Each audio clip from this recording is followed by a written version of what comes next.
Hello and welcome back to the Comic Lyra podcast, the podcast that does deep dives into the best, worst, and middest of comic books, graphic novels, mangas. Yeah, don't look at me like that. I'm your host, soon to be known as Comic Stan, and with me, as always, is my Elizabethan co-host, it's Jamie. Middest. We've established there is a middest. I think it's great. Like, we talked about changing the intro. You changed the intro. You didn't tell me. It got a response. You can't hold me culpable for this. Changed it on the fly. Didn't even write it down. It was literally mid-reading. Was that jazz? That was a bit of jazz, yeah. Baby, it's jazz today. Yeah, we've hit the quota for jazz in this week's episode. Okay, so there's no more jazz. Actually, we've hit the quota for the year. That was the 2024 First jazz recording quota. of 24, baby. First recording of 24.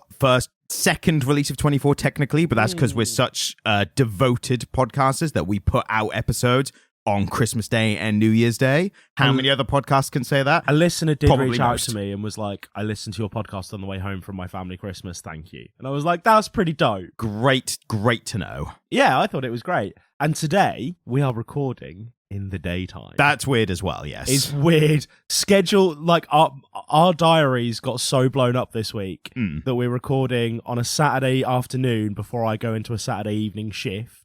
So this is going to be the most highly caffeinated Comic Literate podcast episode ever, I think. This is the first time we've been able to responsibly have caffeine while recording an episode. Because we're in our 30s now and we normally record at about 8 p.m. Yes. And so if we had caffeine, we wouldn't sleep. No caffeine after 4. That's a rule you've got to hit one day if you're actually getting up in the morning for a 9 to 5 and all that boring bollocks. But enough about that boring bollocks, because that's not what we're here for. We're here to discuss a bit of an unusual one, Marvel 1602. Now, this is a comic that came out in 2003, so we're about 20 years too late, about past the punch. But it is an interesting one, and it has some tie-ins with stuff that's happened recently.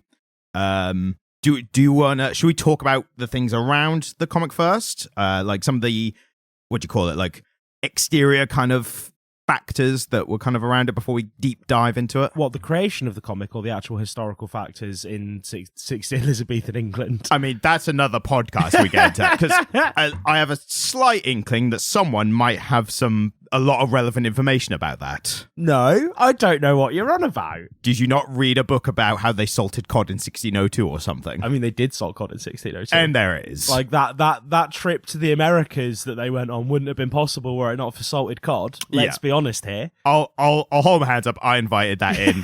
That's my fault, guys. It's the Codcast, baby. Yeah. So this again is an interesting one because there's some stuff around it, which I'll get into. Firstly, while we're doing it now, for one thing, I felt like we should get into some older, out of like up-to-date 2024 stuff, because when we did the best and worst, the cheers and jeers, I was literally looking at comics now being like, if it's not released in 2024, we can't do it next year at the end. Well, the end of this year, we can't talk. Well, we can, but we can't talk about it in like a comparing best and worst kind of thing. So it's like, you know what, January, let's give ourselves. We'll do some kind of out there stuff a little bit, you know, and some fun stuff. And then by February, we're going to be back on like the what's releasing right now, so we can talk the best and worst. I mean, we've not had our. Ryan and I have a Christmas period meeting about the podcast. We started it last year, normally over sushi. Because we're middle class. Yeah. We haven't done that this year because I was so busy over Christmas. But I feel like that's a really valid direction for the podcast that I'd like it to go in this year, is more topical stuff. And I think you want that as well. And so we've negated the need for a meeting on air. That's fantastic. It's just how efficient we are as podcasters. Absolutely. I would say. Better than most. Yeah, I mean, you know. I'll hold us to that the standard. Upper echelon. Just don't look at our recording setup. I think this is a pretty pro recording setup. We've got a laptop, we've got mic arms, mismatched microphones. We've got a cat that keeps us in line, and she keeps us in check. Yeah. So this one, it came to mind. So you saw, I think, just a single image of Spider-Man 1602. Yeah. And you were like, hey, this looks interesting. Let's do this. So it kind of stuck with me a bit there. Then, more recently, Marvel released an animated show, the second season of What If. So that came out over Christmas, literally, I think from like Christmas Eve to New Year's Day or something. They released an episode every day, which was cool. And What If is parallel universes, one small change. What if this happened? Like, the one that comes to mind for me is, what if Flash Thompson got bit by the spider instead of Peter Parker? So Flash Thompson was Peter Parker's bully at the time. So they did a 1602 episode. So, like, what if Marvel, but in 1602, which is, this entire comic. So it happened recently. I think it got a little bit of buzz. People were like, wow, this is cool. Like, Elizabethan times, whatever. The other reason was, I saw a thing recently about Neil Gaiman, the writer of this week's comic, how he kind of came about to actually create it. So you are a Neil Gaiman fan. Huge Neil Gaiman fan. Any little, like, recommendations or whatever for people, Neil Gaiman stuff? Stardust. So everybody needs to read Good Omens, which he wrote with Terry Pratchett. And a great TV show on streaming. Great TV show, I've heard. But Good Omens is special. It's Terry Pratchett and Neil Gaiman together. Fuck. But Stardust is really beautiful. There's a kind of mid-film that they made out of it. And there's a... Take That did the song. Right, yeah. You lied. I can't sing any more of it. That's a very British reference. Take That are a boy band who reformed in, like, their 40s and 50s. Yeah, totally. And became more famous than they were before. Yeah, totally. Somehow. But they did the song for the film that became like a pop hit in the mid to late noughties, I suppose. And the movie Stardust is kind of okay, but the book is beautiful. It's really great. Really, really great. And so, I read Stardust maybe for the second time in like November, December, and would highly recommend it. I'm about to reread Good Omens. Like, I'm having a real Neil Gaiman-y kind of year. So yeah, definitely, if you've not read any Neil Gaiman, just get to some of his written work as well as his comics, because he is a fantastic author. So specifically speaking of his comics, and this kind of ties into what I'm about to get into. So he's most well known, I think, for the Sandman comic, which was published by DC, but it also felt like it was always separate from DC. It was kind of, I don't know if it's specifically DC Black Label, but it was an original, wasn't it? Yeah, it was DC.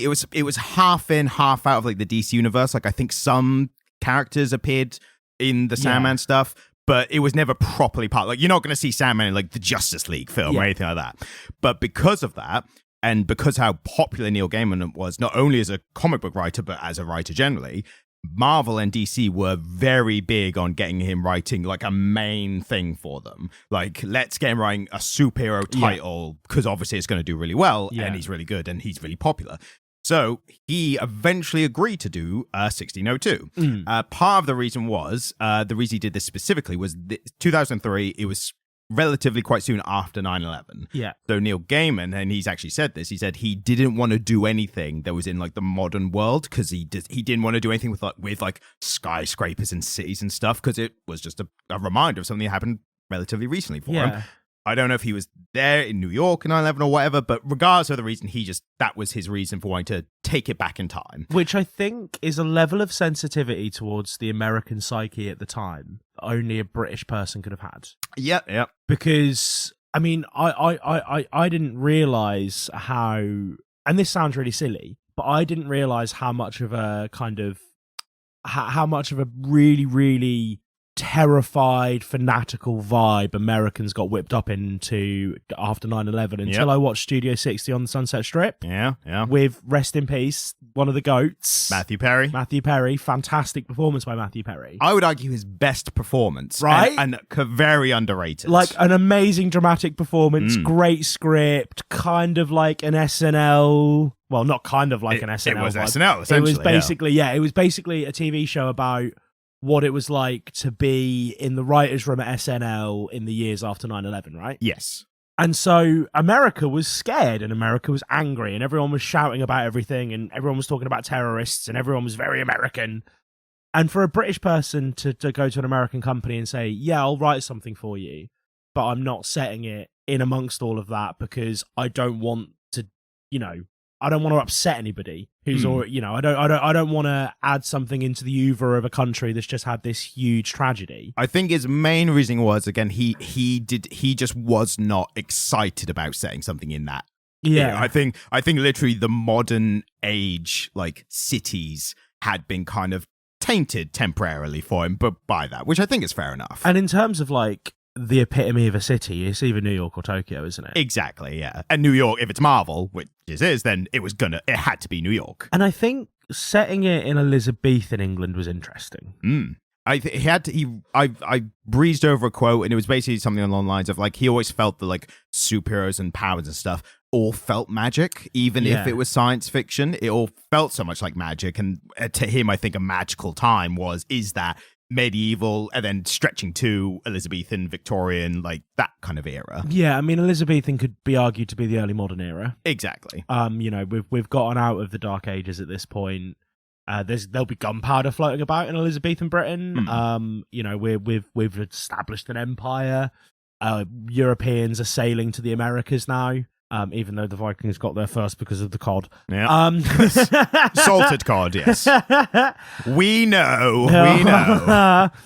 And so, yeah, it's it's an interesting, not to go too deep into it, but it's an interesting point in British history because, of course, we ran out of royals. And so one of the transitions that you see in the comic book, which is very real, I don't know if you know about this. Not massively, no. Is Elizabeth. Obviously, she is Henry's daughter, and she dies with no heirs. Yeah, her brother and her sister also having done so, and so there are no royals no more. That's the expression: no royals no more. And so they went and pinched King James VI from Scotland and made him James Dual Numbers. Yeah. And so his mum was Margaret Tudor, so his mum there was English legitimacy in his line. So it was a real transition point for British people because suddenly we had a foreign monarchy again. Yeah. Not since William the Conqueror had we really had a foreign king. And all of a sudden, James Dual Numbers is James I of England and 6 of Scotland. And so and that happened in 1603.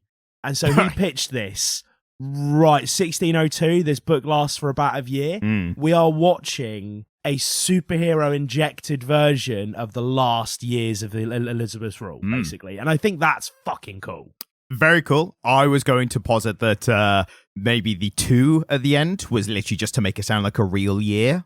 Like if it was just 1600s, like of course they end up in like a rounded up kind of, it's like, all right, we'll put a 2 on it and it sounds a bit more. It's like, when like you're writing any kind of writing or something, it's like if time traveled when, like you can't be like 1900 to 2300. You have to be like 1973. Like you have to add that little, And it could have been that, but then he picked an interesting year. Yeah. He picked a transitional year, and that's the thing. And I think this whole story kind of feels transitional in a way. It revolves around, it incorporates that transition into the story. Yeah. There's specifically a bit, without getting to spoilers just yet, because I think we'll do a little bit non-spoiler before we get into the whole thing, just in case anyone does want to read it on our recommendation. Totally. But there is a tie-in with this impending doom. Yeah. That ties in, and one of the characters, Doctor Strange, literally remarks on like people feel that the death of Queen Elizabeth is a sign of the end of times. And you've got to remember that obviously we just had a monarch die for the first time in most of our lifetimes. Did we? I am joking. And nothing changes. Yeah. But particularly at this moment in time, who sat the throne was a big deal in Britain because it defined which religions you were allowed to follow. Yep. And so Elizabeth was a Catholic, wasn't she? Right. I'm taking your word on it. I'm pretty sure Elizabeth was a Catholic, yeah. His daughters were Catholic, his son was a Protestant like him. Right. But even if I'm wrong, it stands that James wouldn't have been Church of England because he was Scottish. Yeah. And so any change of monarch came with a change of the accepted religion in Britain. And religion was really important in the 1600s, funnily enough. And so, it really would have signified a change of regime. And I think he tapped into that so well when they're talking about, oh, well, actually, this new king is probably going to be a bit more harsh about the magic because he's this and she was that. And so he took all of these he made all of these very astute observations about English history and then wove them into a superhero story in a way that was just really clever. I think not having known any of that or much of that when I was reading it, it now dawns on me how smart it was to incorporate, again, that changing of the guard of like the top British royalty with the hysteria, maybe rightly so, around superpowered people. Yeah. So like it joins these two genres in like a real historical informed way, which is pretty much, it's genius, I'd say. And they talk about the Armada and the Inquisition. Yep. And how, the Inquisition are burning witches and they want to start doing that in England with the help of the Scottish Crown. And that's all of these conversations were happening among the, you know, the kind of rulers of Europe at the time. And so it's a really, really great setting to inject some enhanced people into. Yep. And again, the treatment of some of these characters is fantastic. Yeah. Oh man, like, so before we get into that, because that is going to be a whole thing in itself. The one other little thing about the making of this comic that I thought was so good. So I'm bringing up someone who I've mentioned quite a bit before, YouTuber Matt with 4Ts. Matt with 4Ts, baby. He has a video about a comic book writer and artist, Todd McFarlane. Todd McFarlane is known, he's done a lot, but known most famously for the Spawn comic book. Yep. So in this video, it turns out what happened at one point is Tom McFarlane, he'd made Spawn, he'd helped found Image Comics. He was one of the original like people who helped get that off the ground. And at one point, he was making his own comics, and he was trying to break into the toy industry. Right. Now that can sound random to someone else, but as we know, merchandise is one of the biggest financial drivers of like franchises and intellectual property, that kind of thing. For the past 40 years, it's been the biggest. Yeah. So he was making a real concerted effort to like break into this when it was so dominated by like Hasbro and the other companies I can't think of. But he actually he took like half-baked drawings and stuff to a comic convention and managed to get him in front of like, I think it might have been Hasbro, might have been one of the others, but like the one of the big people there, got off the ground, started Todd's Toys, and basically like did something no one else would thought possible at that time. Part of that was Neil Gaiman had written some characters, created some characters and written them for some of Todd McFarlane's comics. I don't know if it's specifically Spawn or not. It might have been Spawn, it might have been some other comics, but I know he created characters for them. Yeah.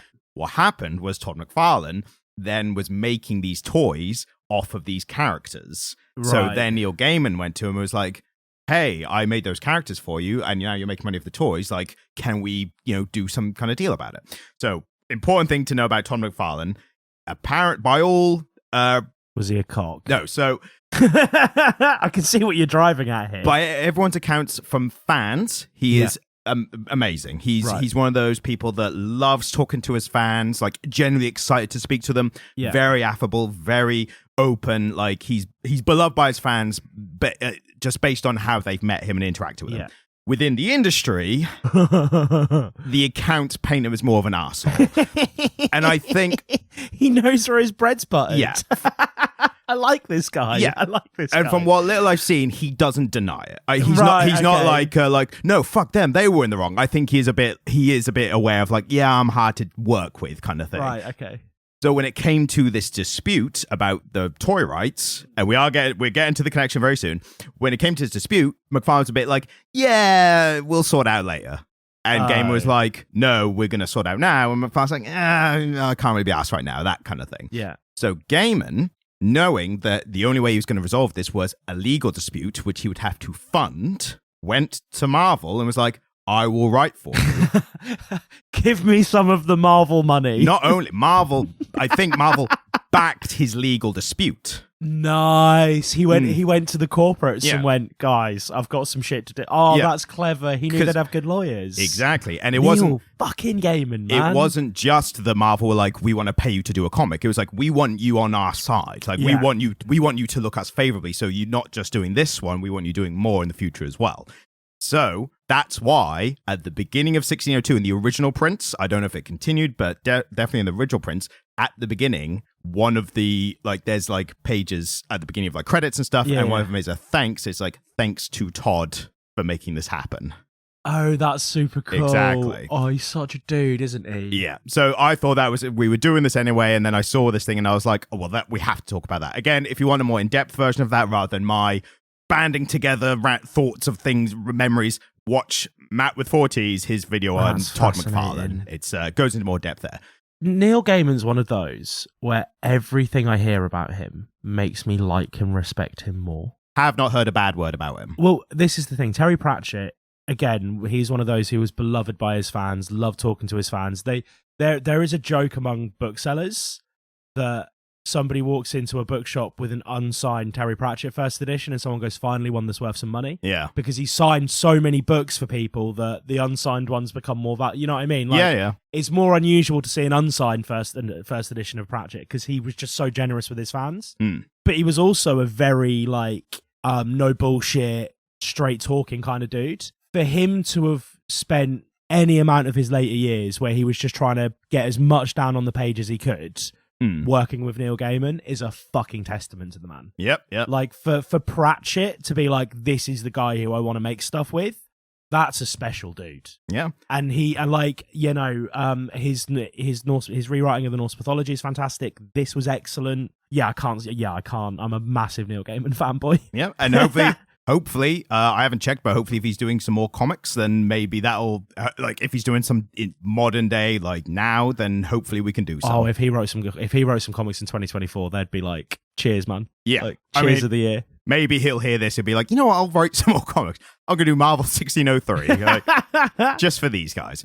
So, now to the comic. Starting, I think, as we normally do, starting with the arting, as I say, now, forever. What did you think of the art? Good. Engaging. I thought very good for the setting, like very appropriate. Yeah, really good for the setting. Now, what you've got to consider is this in the context of early noughties Marvel, where the art, what we've established, the art wasn't great in that era. Like, it wasn't it wasn't their best stuff. Like, the house style was very much imprinted at that point, wasn't it? This doesn't feel like Marvel house style art. No, and I think if you were of any kind of intelligence in Marvel and you were getting Neil Gaiman on, you weren't going to be like, here's our house artist and you've got to use him. Like, they were like, who do you want to use? What do you want to do? It looks fantastic. Yes. I mean, because obviously he had to create all of these unique character models. But every character had to be completely re-illustrated and redrawn and redesigned. I think Nick Fury looks amazing. I think Doctor Strange looks fantastic. Thor looked incredible. Yep. Like, Thor looked how I imagine a Norse Thor, yeah. He looked like a proper Norse Thor. He didn't look like... It was a clean cut, like, he superhero was version. Big and bearded and imposing. He looked fantastic. Like, yeah, everything about the art sucked me in. The covers especially, and I was going to talk about them without having this specific wording, which I got from the Wikipedia. Support Wikipedia if you can. It was they noted that the covers were done by a Scott McCowan or Cowan, who illustrated the distinctive scratchboard covers. And I didn't know what that was before looking at it, but now I see that's the style of the covers, which it does look like everyone looked like a portrait, didn't it? Or the portrait style art.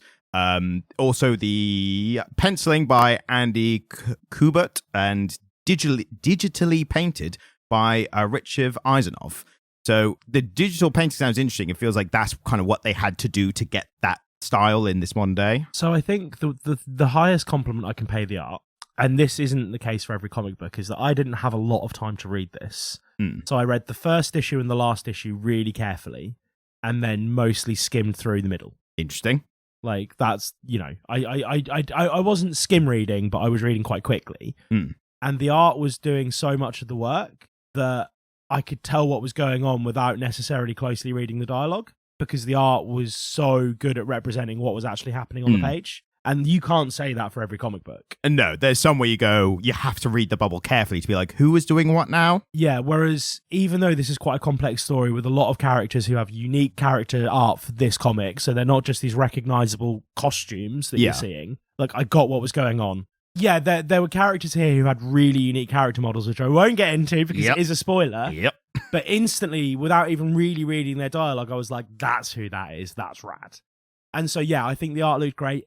The layout was there. Like, the layout wasn't saying much. It wasn't doing much for the story, I don't think. It wasn't badly laid out. It just wasn't saying much. I think it did a good job of just supporting the story. Because, like you say, the fact that each panel showed very well what was happening, that panel layout, even though you don't notice as much, I think there's that kind of that witchcraft behind the scenes of, like, it's doing stuff you don't even realize. That's how good it is. So I'm going to place it as good panel layout because you didn't notice it much and it was a complex story. Yeah. Especially with a lot of different characters, like you said. Totally.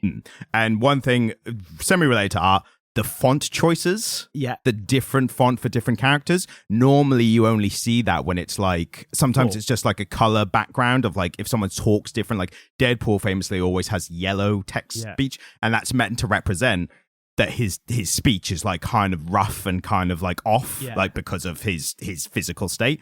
But in this, you had, like, my favorite one is Doctor Doom. Yeah. Or in this one, Count Doom, I think it was. Yeah. Count Von Doom or whatever. Count Von Doom. Yeah. All his font, all his text is, and dialogue is in, I don't know what you call it, but it's that old-timey, like, very posh letter writing style. It's a Gothic script. Yes. And if you think about Gothic tropes, Count Dracula, and, you know, the Gothic was very much like a British idea and genre, Gothic literature, but it often represented people in mid-Europe. Yeah. It often represented people in Middle Europe. And Latvia, or Latveria, the fictional one, is obviously meant to be like Eastern European. Europe, exactly. And so again, they're playing on these really well-worn tropes, and then Thor's script is a take on Norse runes. He's almost using like that T isn't actually a T. It's a Nordic rune that they've used and they've appropriated for Thor's script. Yeah.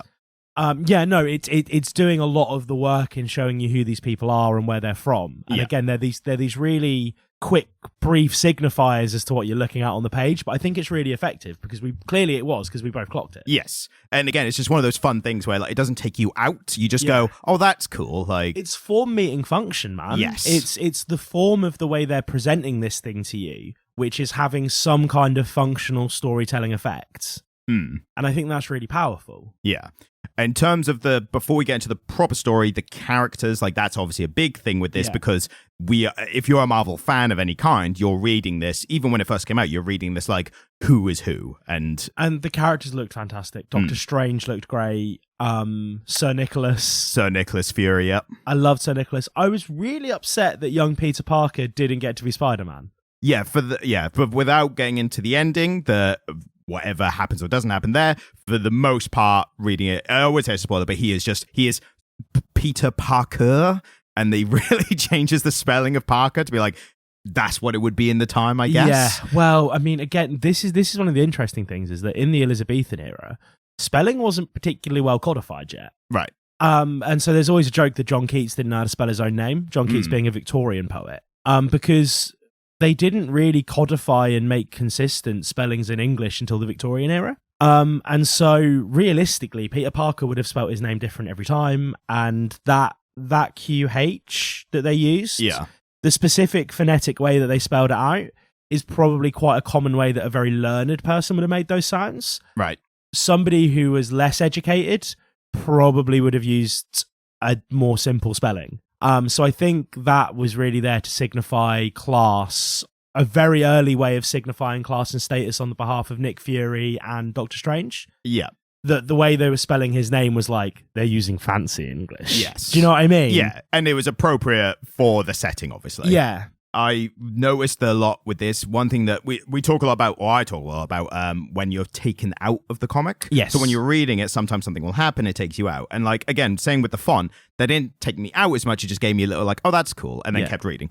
Parts that took me out was, and I don't know if this is a thing with Gaiman specifically or whatever, he was really heavy-handed with some of the the main one I had that issue with was Daredevil.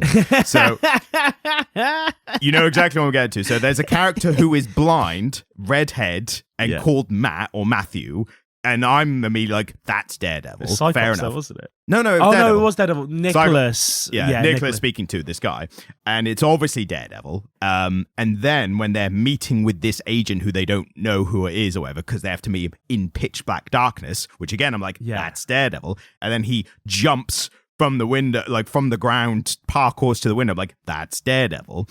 And then you get to the point where one of the lines of text I had to write down was, one I wrote down was, did I kiss the devil's rump? That's not to do with what I'm saying. I just thought that was a unique line that I had to make note of. But at one point, someone literally says about him, no one could come to us here, sir, unless he was the devil himself. And that was when I went, all right, Gaiman, calm down. Like, we're not idiots. It's fun, isn't it? But again, it took me out. I'm like, why did you have to go? And then soon after that, because Daredevil's known as the man without fear, I think Peter Parker says again, Well, he wasn't scared of the dark, and Nick Fury said he isn't scared of much. Exactly. And I was like, come on, man. Like, we know, like, maybe it's Gaiman having his own fun. Yeah. Being like, wink, wink, no, it's Daredevil. But he only does it for Daredevil. Yeah. Or not only, he does it for some others as well. I imagine it probably is just him having a bit of fun. Maybe. And again, I'm still saying this is a great book overall. That is my little tidbit of like, I'm going to make a note of this because it took me out of the fiction for a little bit. Like, so I had to make a note of that. But otherwise, I think it's all good transition of characters. Gaiman is a fan of the authorial aside. Right.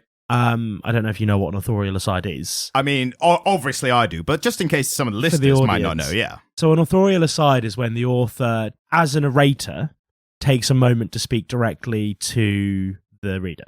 Yes, and there was one specific instance of that. Yep. Yeah. And he does it in his books. He is not as brazen about it as somebody like Terry Pratchett is. Right. Terry Pratchett fucking loves an authorial aside. Terry Pratchett will make specific references to like technology as a narrator in a setting where that technology doesn't exist. And so for a minute you go, okay, so this is a narrator who is aware of the world that I actually live in and is telling me a story about a fantasy world, right? So he's really bad for it. Gaiman will just wink at the reader. And like Gaiman really does kind of almost inject himself as an authorial presence in his stories sometimes. And so for me, that was like, oh, hello. Oh, it's nice to see you, bud. Like, oh, it's nice that you're here. Thank you. My main takeaway from that was the fact that there were sometimes dinosaurs in this. And it's, spoiler, maybe minor spoiler, it's never addressed. Well, Elizabethan England famously had dinosaurs in it. Well, yeah, besides that point, obviously. We all know that. Historically accurate. Yes. But it's when he says it and the artist goes, hey, what about the dinosaurs? And he's like, not now, Andy. And that, to me, felt like that was, again, Gaiman having a little bit of fun. He's like, I'm going to put dinosaurs in this. It's like, why? It's like, who cares? Like, because I can. Yeah, and fair enough. To be fair, as a Marvel fan, I started going, oh, is this the Savage Lands? Because in Marvel, there's a part of the Earth where the dinosaurs still exist in what they call the Savage Lands. So I was like, oh, it's the Savage Lands. And then by the end, I was like, it wasn't the Savage Lands. It was just Gaiman having a laugh. It was just London. Yeah, fair enough. In terms of characters, and this goes a little more towards the story, but the whole kind of subplot of what they call the witch breed, which is essentially mutants, but I think it does also just generally encompass anyone superpowered or magical or anything. Yeah.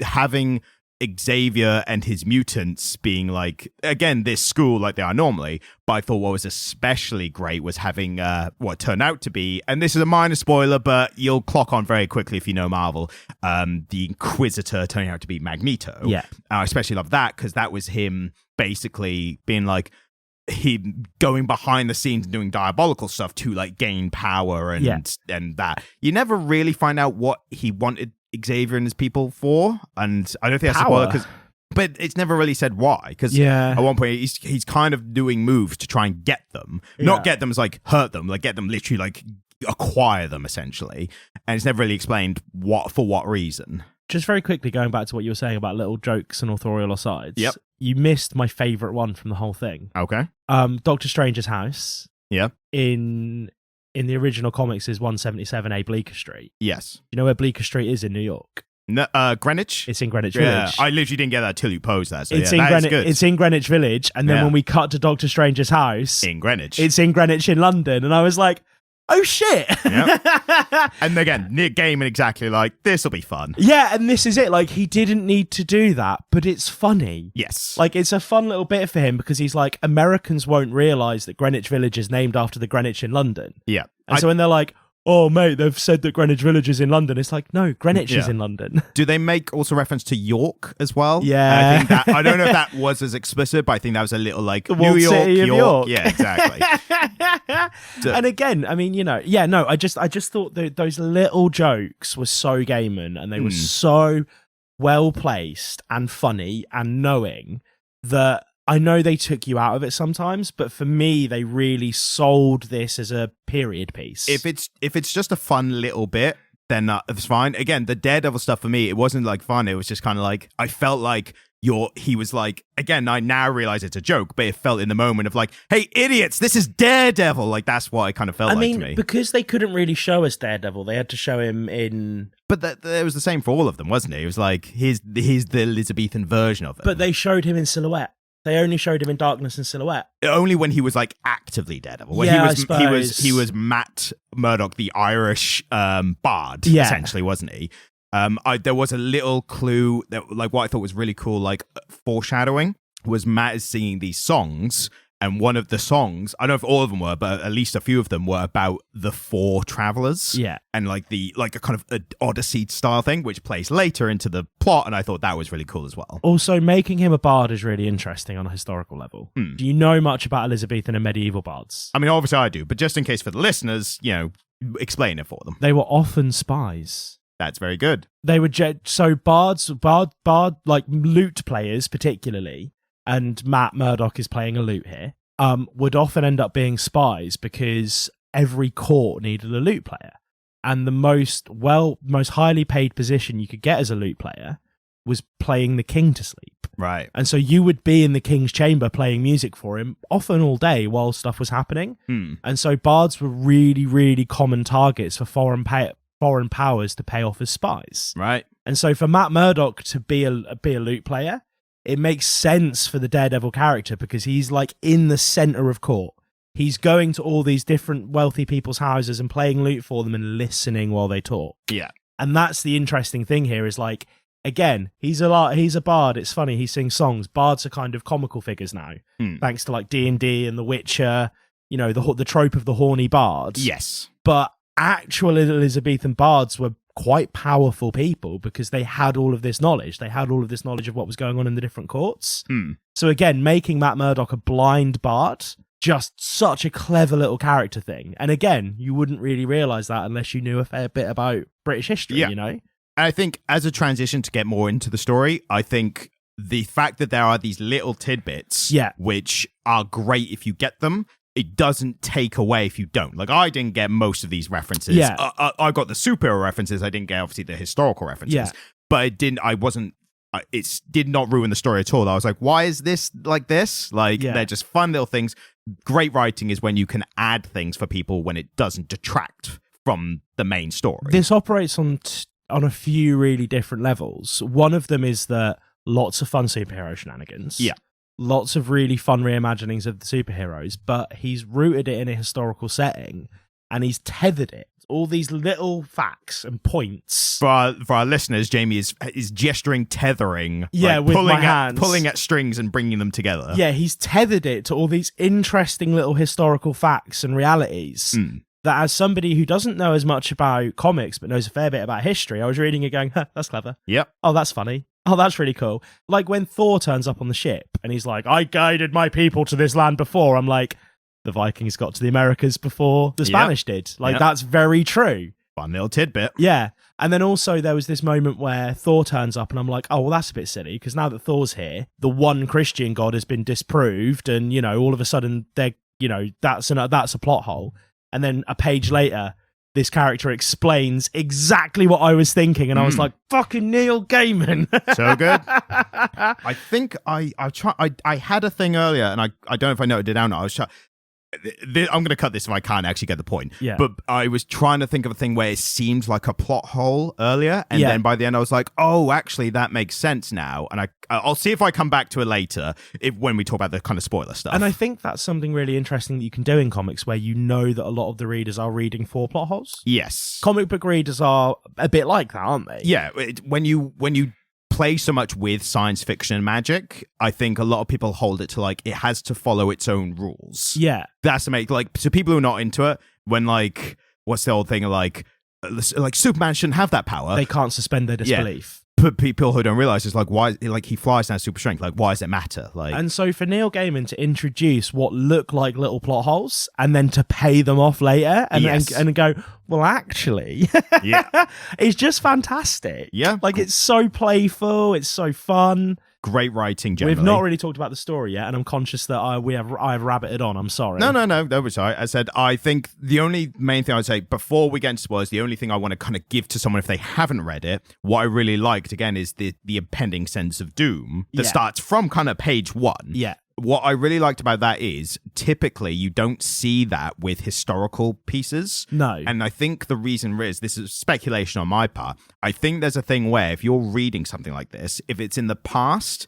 you don't feel like there's any stakes, even though all fiction, everything, like you can do anything as they have done in this with any time period. Yeah. There's a feeling, I think, that if it's in the past, you go, well, obviously everything's going to be fine because I exist in the modern era. Yeah. So it's like, obviously the world's not going to end. And again, it's fiction. So it actually could, but the feeling doesn't feel the same. Whereas if you said in modern day and there's like an impending apocalypse, that just feels a bit more like, oh, everything could end. Yeah. And I think he did it really well here, where by having the superheroes and everything, it's like, this is not your 1602. This is not your history. This is the setting. And that's why the apocalypse feels a bit more real and more at stakes. Yeah, absolutely. I think this is, I think, as much as we can recommend it to someone who hasn't read it. Definitely read it. It's fantastic. Absolutely read it. 8 issues, miniseries. The issues are a little longer than your typical issue. I think that's because it's a miniseries. And the dialogue's dense. Yes. But the dialogue, you can skim the longer paragraphs and still get like the story. Oh yeah, dense is wrong. It's rich. Yes, yeah. It's rich, and it's better written than I would say 90% of comic books are, by the virtue of being written by Neil Gaiman. Yes, 100%. That's the thing. It's written by a fantastic wordsmith and somebody who's he's a lifelong bibliophile. He spent his entire childhood in a library, alone with a librarian reading. Yeah. That's Neil Gaiman's background. And for that guy to sit down and present a comic book in an antiquated voice, it's going to be rich, it's going to be a little bit dense, but it's still fantastic. Yes. And I like the character interactions and the smaller character relationships in setting against, again, this end of the world kind of feeling. Yeah. I think he did a great job of that. It's probably his bread and butter anyway. Yeah. So, yeah. If you haven't read it, go read it. We're about to just get into everything now. I think most of the stuff we want to talk about is in the spoilers generally. Yeah. So we're about to get into it. Pause here, quickly read 8 issues, come back, listen to us talk about the spoilers. Smash out the last half hour of the podcast, you know? And if you haven't gone yet, just the other thing in terms of like dialogue that took me out of it or references, there's a bit where Fury's talking to, what's it called? He's not Charles, he's... Carlos Xavier. Or Xavier, whatever. One bit where he's talking about his mutants, and he says a line which is, "Sometimes I dream of building a room in which dangers would come from nowhere." What do you think is the use of training in the modern X-Men is called? If you had to guess. So the again, danger room? It's the danger room, yeah. And the fact that he was like, if I only had some kind of room that I could pose dangers to them to train against. And I was like, all right, game, and like, come on, man. Cool. That's cool. Like, he's taking just these a bit heavy-handed for me. Yeah. That's all. But again, that I laughed. I was like, but he's winking at you. Yeah. He's like, as he's doing that, he's going, I know this is a bit silly, but here you have this fun little line. I was like, all right, man. I also like the imagery, and this is quite a commonly used thing in Marvel, the imagery of Angel as like a captured angel kind of thing. That is used quite a bit. But also, if you have that character, and especially in this time, I think it'd be weird if you didn't use him in that way. I thought the X-Men being here was rad. Yeah, the X-Men and what would become the Brotherhood of Mutants. Yeah. Again, not Brotherhood of Evil Mutants like they used to call themselves. The rebranded, we're just Brotherhood of Mutants now. Yeah. But yeah, Magneto's story I thought was very cool. They still incorporated his Jewish ancestry into it. Which absolutely. I don't know what that like specific time period was like for stuff like that. Not great. Not a fun time to be Jewish in Britain. No, Jews were very, very, very disliked. Yeah, I mean the roots of anti-Semitism in Europe run deep, particularly in Britain. Right, is the kindest and most simple way of putting that, without going into too much history.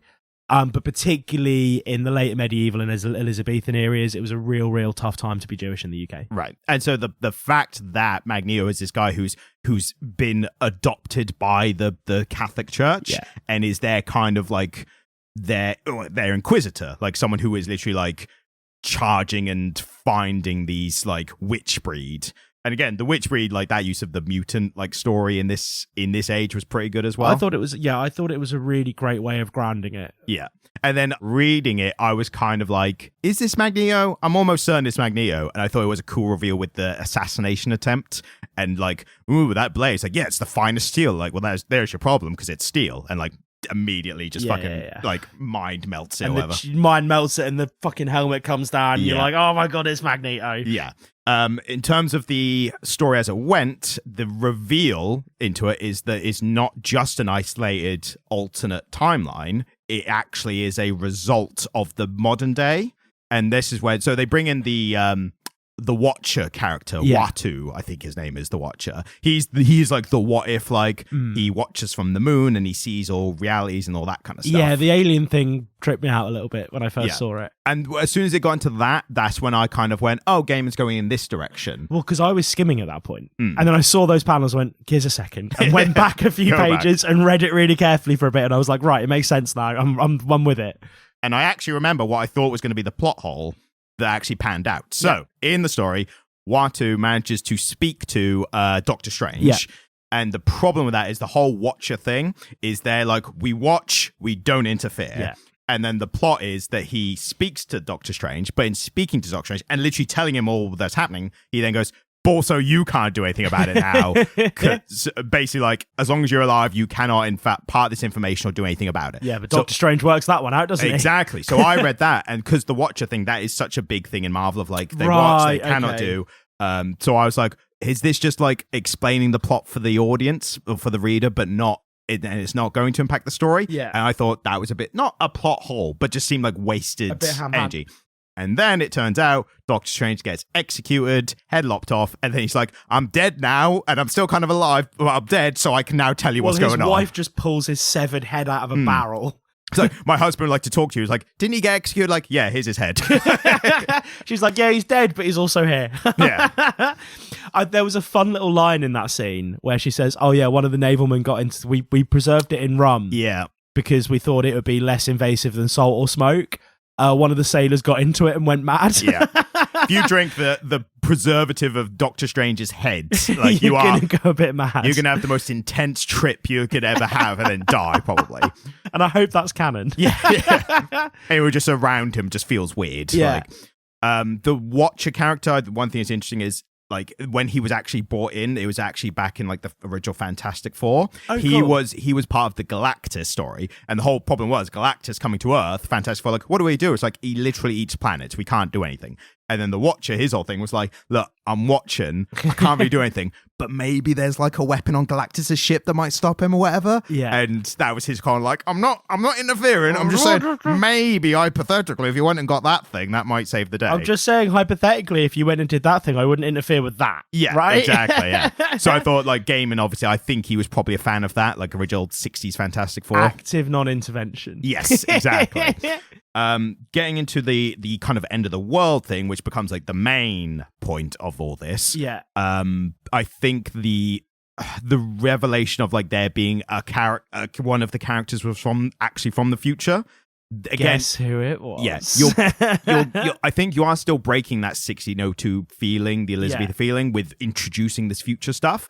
But he did, like, 4 big issues of just period stuff. He did, and I think the character was so well introduced, and the way they got around Captain America existing before America. Yeah, the spoiler is it's Captain America. Because you know where the word America comes from? No, it's idea. A bloke's name. Wow, was it Captain America? It's literally just a dude's name, some Spanish bloke, not Columbus, obviously. It's a dude's. Leif Erikson, the Viking. No. So Leif Erikson, no. It's a bloke. It was a cartographer, right? Cartographer who drew a famous map.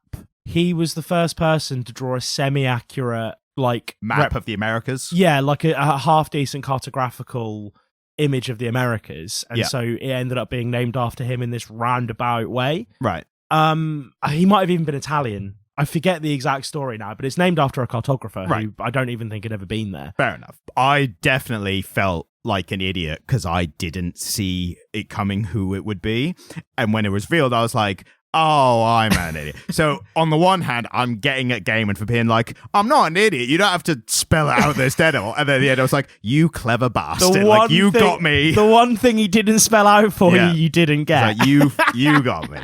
You intentionally hit it. And looking back, so there's a character called Rojas, I read it as, And then at the realization going, oh, Rogers. Yeah. Oh. Did you not clock it? I did not clock it, I clocked him in like a big blonde man called Rojas. I was like, I reckon I know who that is. So the problem was I was looking at it on the surface level of like, what character is this? Yeah. And here's the added thing with that. Also, there's a point where he literally grabs a drinks tray and throws it like a shield. Again, I was like, I should have seen that. But what muddles it slightly is he is the bodyguard for this little girl who is the daughter of the colonists from the Americas back in England, pleading for money. Did that not? Well, but here's the thing. He's the American. Yeah. Well, no, she's the American. He's the Native American. Do you see what I mean, though? Like, it makes a lot of sense, doesn't it? So here's what muddled it is I was racking my brain trying to think who the little girl was, right. what character she was, especially after she has this transformation into a griffin or something. Yes. And then they get into like, oh yeah, she touched this magical infinity kind of power and that gave her these powers. Yeah. So the problem is I'm thinking, who is this character? Maybe it's not one I just didn't know. I looked up after I finished it, and basically what happened was the readers were like, oh, that's this character called Snowbird, who is this minor character. I think she's part of Alpha Flight, and she turns into animals that are white. So everyone was, an animal. I think she turns into one animal. Right. So everyone was like, oh, that's Snowbird. And then Neil Gaiman went, no, it's not. And then it was like, who else could it be? And he was like, it's an original character. So I was like, hang on. So you made an original character who is really close to an existing Marvel character that you've used a bunch of others as well, but this instance, it's not her. And he was like, yeah. Fair. Yeah. Right. Fair enough. In Gaiman we trust. And maybe that was what threw off me as a Marvel reader to be like, well, who is she? Because that would inform who this Rojas guy is. Yeah. And then, but maybe she and herself was a bit of a red herring to hide people. Like, I think a lot of people like me were like, who's this girl? Like, fuck the bodyguard. Like, who is she meant to be? Yeah. And then it was like, that was actually a distraction from the obvious character placement of Captain America. Yeah. And I think, him coming back from the future is whatever it is. Yeah. Like, it's superhero shenanigans, but we needed some superhero shenanigans to justify the setting, I think. Yes, exactly. And again, I think it was quite well dealt with when he had that flashback. And we see like an old golden era Captain America illustration. Yeah, and it was Spider-Man, Daredevil had aged and were arrested, so it's like a no superheroes kind of dystopian future. Yeah. That was a little bit of a plot hole for me, was like, he was like, they tried to execute me and they accidentally sent me back in time. Yeah, like, bullet through, how were they execute? Were they throwing you into a black hole? And I think that would have annoyed me more had he laboured the explanation. Yeah, it was quick and I was just like, oh, what? And then we were past it, so I was like, oh, fine, I guess. You know, you can imagine him sitting there for 20 minutes going, I need a reason that he goes back in time. And then he goes, everything else is more important. Yeah. I like the Fantastic Four reveal. Yes. Like, I saw that one coming a mile off, but I think there's a thing with fiction where there's a thing to quickly relate it to wrestling. There's a thing where with wrestling, there's like... No tangents, Jamie. There's a thing with plot reveals where it's like, if they're not predictable, does that make them automatically good? And it's not. Or if they're overly predictable, does that make them bad? And, you know, I think the reasonable consensus is just because a twist or a plot twist or whatever or reveal is predictable doesn't make it bad. If anything, it actually supports the reader paying attention. George R. R. Martin wrote a blog post about this where he said that because obviously he's been writing the Song of Ice and Fire series for so long, probably will never finish it. A bunch of people worked out the big ending. Like the TV show they always said was going to end the same way that the books are going to end, right? But they're just going to get there by a different journey. Right? Much worse, faster journey. Yeah. And so the idea that Jon Snow turns out to be Aegon Targaryen was always George R. R. Martin's plan for the books, and he's been laying. If you go back through the books now with hindsight and actually reread a lot of it, there's little clues to that being the case. Yeah. And so he said, I was on forums, like Song of Ice and Fire thought forums back in the day, and people worked it out. People had really correctly worked out what was going on. And he said, I had to decide whether or not I changed the story so that it would be fresh and, you know, something that people hadn't guessed. But then he said all of these little hints I gave to it throughout the books, that were driving towards this ending now don't make any sense. Yeah. So he's like, that's still how I'm going to end it. And the fact that people worked it out is a testament to how well I wrote the story. Yes. He's like, it's a testament to the fact that my readers are engaged enough with my story that they're noticing these little intricacies and these little plot points that lead up to this. And it wasn't so obvious that everyone got it, but because of the internet, you had the people who worked out were able to tell everyone else on a wider scale. Yeah, totally. And again, this all happened before a Game of Thrones TV show. So it was, the couple 100,000 people that read the books as opposed to the millions of people that watched the show that cared. And then it got confirmed by the TV show, essentially. Yeah, totally. Yeah. But again, I think it's really interesting that actually when you're writing well, everything should be building towards the actual ending. And if these little plot points and these intricacies in the plot don't point towards what's actually happening in the story, for me, that's kind of an unsuccessful story. Yeah. Like, by the end, I want to have kind of worked out what's happening at the end of a book because everything that's happened before is leading up to the end, right? Yeah. For me, that's successful writing. That's good writing when that happens. And then if you don't do that, you get twists for the sake of twists. Like Yeah. people going out of their way to make it unpredictable that it then becomes a plot hole. And I don't know how I feel about big plot twists. Like, you see it less in fiction now, I think, and you see it less in film as well, really. Like, you don't get big blockbuster films with big twisty plots as much as you did in the 90s, do you? No, not as much. And so, yeah, I think, again, the ending that we got, I think, for me, the seeing these characters in this novel setting and seeing the history seep in the way it did and all of these little things that were informed by history and the wider Marvel universe was what was interesting. Yeah. The actual raw plot itself was kind of secondary for me. Yeah, I enjoyed the plot, but the biggest thing was the setting and how they did it. Yeah. Although that being said, I catch myself. I did like some of the twists. Like I said, the Fantastic Four one was predictable, but I enjoyed it when it happened. The Captain America one should have been predictable, and I enjoyed it more, but I didn't. I did find it weird that he chose not to speak a lot. Like, that was never really explained. It was a good reveal when he was like, well, actually, now that you ask, and it's like, oh, you can talk normally. But it's like, why didn't you talk normally? But Steve Rogers was quite quiet. Not normally. Steve Rogers wasn't overly quippy, was he? Not quippy, but he spoke more than 4 words at a time. Like, that just seems like, I think Game was like pushing this twist for later. And fair, it didn't take me out of it, but it was just afterwards, I was only when I finished it that I thought about it afterwards, like, well, that was a bit weird. And I think that Steve Rogers still had an intense sense of duty towards this new country.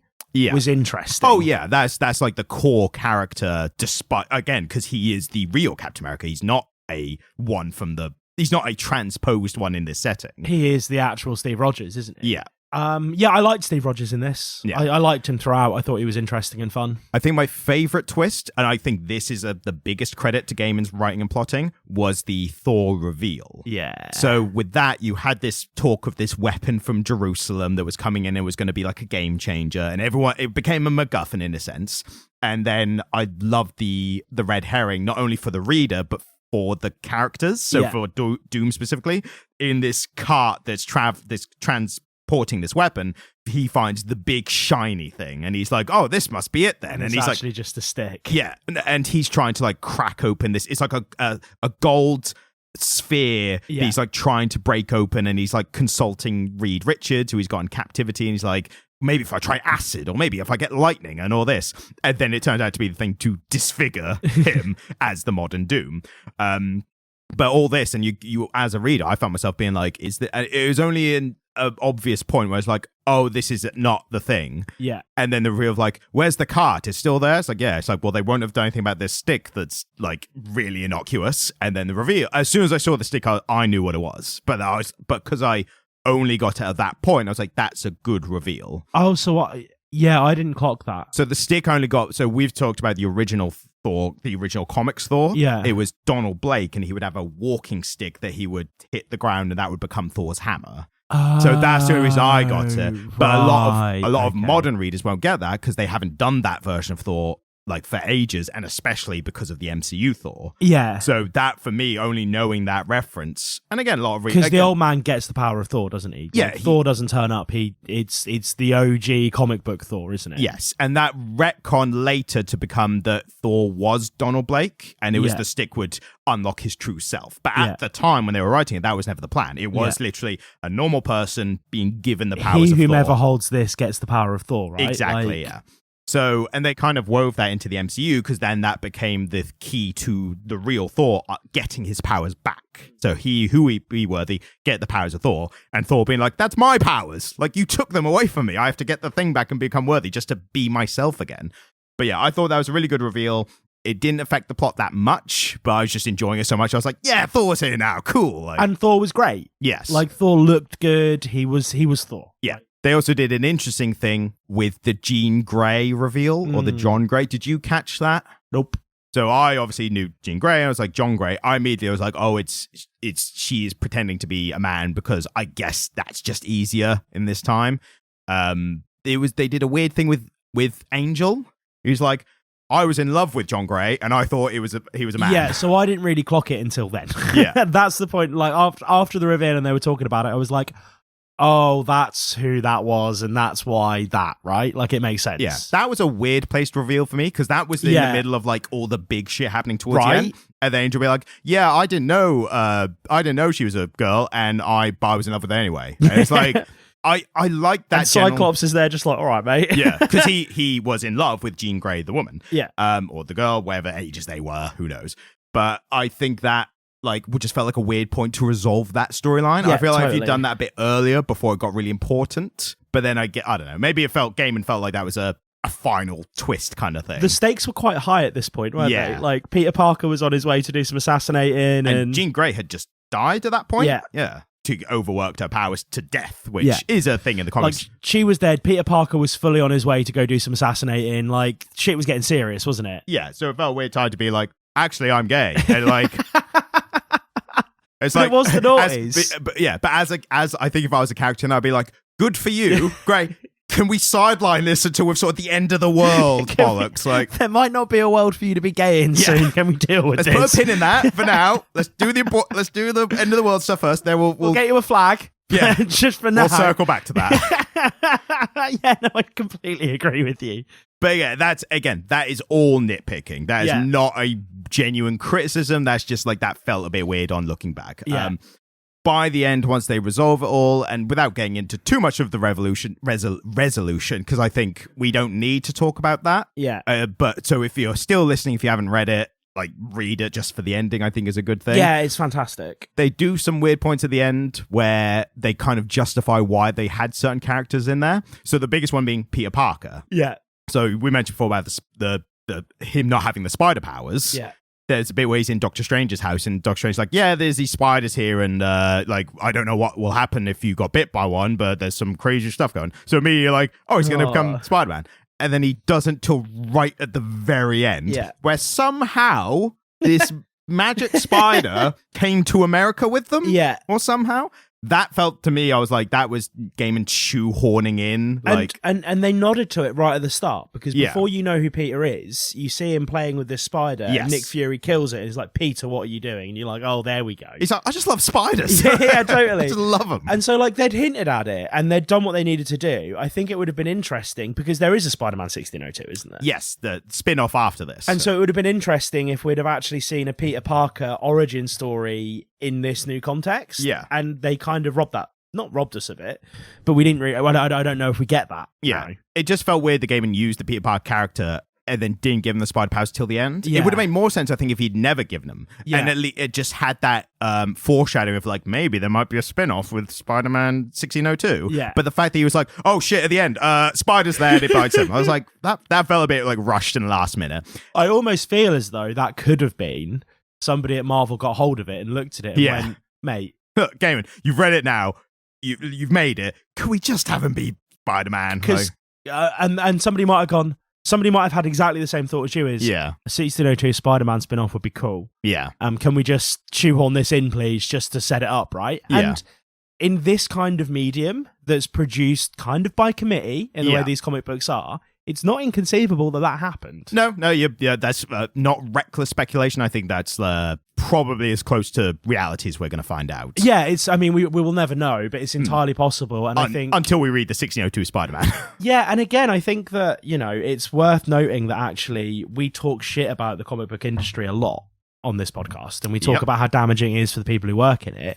But it is the machine by which we get these stories. Yes. And so you kind of have to go, we have to make some concessions to consumerism here, because this is a highly consumerist medium, isn't it? It's there to sell you comic books. It's there to sell you comic books regularly. It's there to sell you merch. Yes. There's also, they did the same thing with the Bruce Banner character, who again was so lightly shown of that guy, it's Bruce Banner. Oh, we see Grey Hulk, and Grey Hulk's a big thing in Marvel, isn't he? Like, Grey Hulk's, the original Hulk was grey, right? So, original Hulk was grey, they changed his colour green, and then later on, there was a big storyline where Bruce got rid of the Hulk. He separated Bruce Banner from the Hulk, but then it became that Bruce Banner, because of the gamma radiation, needed a Hulk as like an outlet for the gamma radiation. So his body made another Hulk, and that was the Grey Hulk, right? Who was like smarter, actually like could talk but wasn't as strong as the normal Hulk. Is this the kind of mid-sized Hulk that we see in the late stage MCU? Should be the same size Hulk, but so MCU Hulk always been green. Maybe they'll do a Grey Hulk later. Well, no, because in the later series, Bruce Banner is always Hulk, but he's still Bruce Banner as well, right? Smart Hulk separate to Grey Hulk. Like Grey Hulk Grey Hulk actually becomes a Las Vegas bodyguard or like an enforcer in Las Vegas, and he has a big suit. Yeah, he has a big suit with a hat, and he calls himself Joe Fix-It because Joe will fix it.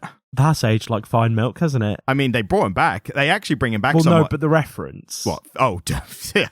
That's yeah. For our American listeners, the English people would get that. Yeah, the only British people will know exactly what I'm referencing. For Americans, just Google Jimmy Savile. Yes, unfortunately. Unfortunately, Jimmy Savile noted. Yeah, but I think they did this back in the 80s. So yeah, Grey Hulk. I don't think they knew at the time. It was just like it was a gangster thing. It was like the Fixer was like the gangster who took care of stuff. But yeah, weird. They did weird Hulk stuff later. But yeah, at this point... we see him for one panel, don't we? Yes, that felt like, there's a Hulk in this universe now as well kind of thing. I was like, all right, fine. Like, it doesn't detract, but it doesn't really give it much. Again, in retrospect, it does feel like the very ending was them being like, you need to tee up this as a whole series. Yes, and I think that was explicit because the Watcher is literally like, this universe should not have existed once they fixed everything because it shouldn't have existed in the first place. But now I've isolated it into this separate universe so it can go on, kind of thing. And I was like, fair enough. Like that's like I would like to see more from this, so that makes sense. Do you sometimes wonder if the Watcher is just a metaphor for Marvel or comic book readers? Well, there was a big thing in the MCU, and even pre-MCU, Stan Lee would make all these cameos in Marvel films, even back to like Spider-Man and X-Men. So that was like the Fox film, so before Disney MCU. And then the fan theory was that he is the Watcher because he is the one character who's going into all these scenarios just to watch what's happening from the sidelines. And then in Guardians of the Galaxy 2, they confirmed that. So they had the Watchers looking like they do in this, and there's Stan Lee in like a astronaut suit for some reason, right? But he's like, and one time I was the postman for the Fantastic Four, and they're just like, yes, interesting. Was Stan Lee already dead at that point? No, he only died like I don't know exactly when. I think it was like a few years ago. Yeah, but he was in. I think his last cameo was in. He did like a post-mortem cameo, I think, Captain Marvel. So that was the last one he filmed, and then he passed away, and then it was in the film. So they did one posthumously. Yes. And they, I think, did one with AI or something to get him. But like, Disney love that. Yeah, but of all, there's a debate about like, should we be putting dead celebrities in things or dead actors in things afterwards? Like, even if the estate agrees, it's still a bit weird. I think Stan Lee is like the exception. It's like he fucking loved doing this in real life. So doing it after his death, it's like you knew that was all. He was really big on being in these films. And I think with the new technology we have now, we're going to see more and more of it. We're going to see more people being posthumously injected into films. Because the first big one was that bloke in the Fast and Furious. Yeah, Paul Walker. Yes. Yeah, they got Paul Walker's brother in, and then CG'd Paul Walker's face over his brother's face, didn't they? Yes. Which to me felt really dystopian. But again, Paul Walker's family loved it, and the fans loved it. But it's so hard because does somebody do we have to honor somebody's bodily autonomy after they pass? Because ultimately they can never care anymore. Yeah. But also, would that person have cared? And do we honor what they wanted, or do we do what everyone else wants? And I think it's a really complicated question that is going to become more and more prevalent as we now have access to people's voices and faces long after they've died. Yeah, I think there's a fine line between like the immediate estate and close family of the deceased, like saying, yes, that we know them, they would have loved this, so let's do it, versus the larger picture of like seeing a bunch of people who have posthumously being put in films. Like that kind of dystopian feeling is what people take issue with. Because we had it with the Beatles recently. Like Yep. John and Paul were put in. John and George. John and George. Jesus Christ. Sorry, Macca. John and Paul. For fuck's sake. John and George. I literally have a portrait of him on my wall. Were put He feels like he's still alive. Oh, it does. It does. While Within You Without You is still in my record collection. Yeah, they were posthumously put into the Now and Then video, and of course, you know, their estates were consulted, and Darnie and Olivia were very happy with it, and Yoko was really happy with it, as were Sean and Julian. But also, I don't know that John Lennon would have liked that. I think John Lennon would have gone, "Oh, can you just fucking leave? Can you leave the random recording I did on a piano in the 70s alone, please?" Yeah. Like, he was actually a bit of a cantankerous fucker. Yeah.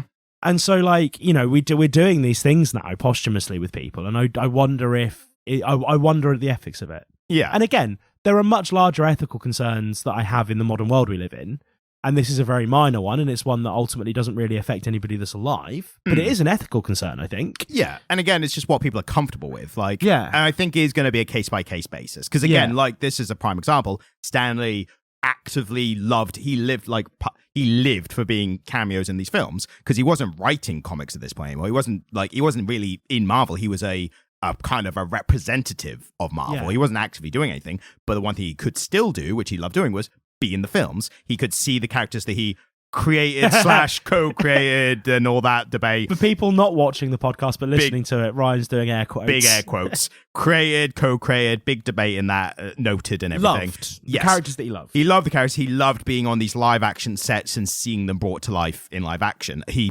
told like Robert Downey Jr. and Tom Holland that they were like the perfect castings for these characters. So obviously for them, that was like a big thing.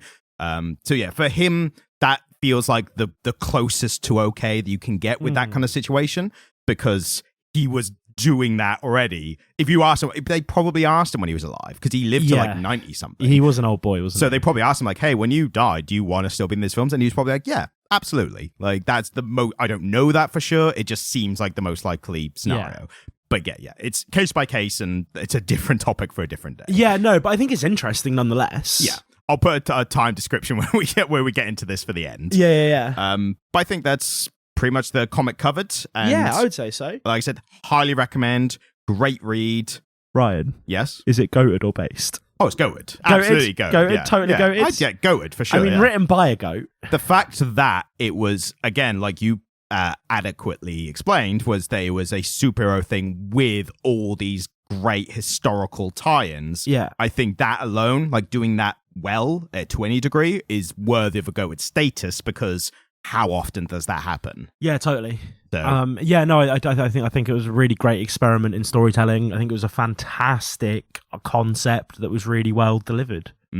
So if you haven't read it, but still by this point, please go and read it. It's worth a read, and maybe we'll do some 1602 stuff in the future. Like, we'll see how the schedule fits. We like to space them out a bit, so we're not just doing like a whole month of one title. And we've often found that actually revisiting old topics isn't that fruitful for us. Well, it depends on the topic, I suppose, doesn't it? Like, I think if this was just a straight sequel to this one, then it'd be like, oh, maybe we don't touch it. Yeah. But because it's Spider-Man 1602, it's like it's a whole arse run, isn't it? I can actually tell you what there are. Yeah, go for it. So we've got a 1602 New World, which might just be other characters. We've got 1602 Fantastic Four, which I'd be very interested in. Cool. The fact that they were, again, these traveling heroes like Odysseus was really cool. We've not done any Fantastic Four either. No, I've got a good Fantastic Four we could do. And I know nothing about them. That's interesting. And they're still fantastic. There must be Fantastic Four comics coming out right now. Yeah. There was a good one recently, which I was like, it was better than what had come out previously. Yeah. And I went into it really like, oh my God, this is amazing. And then as I read, I was like,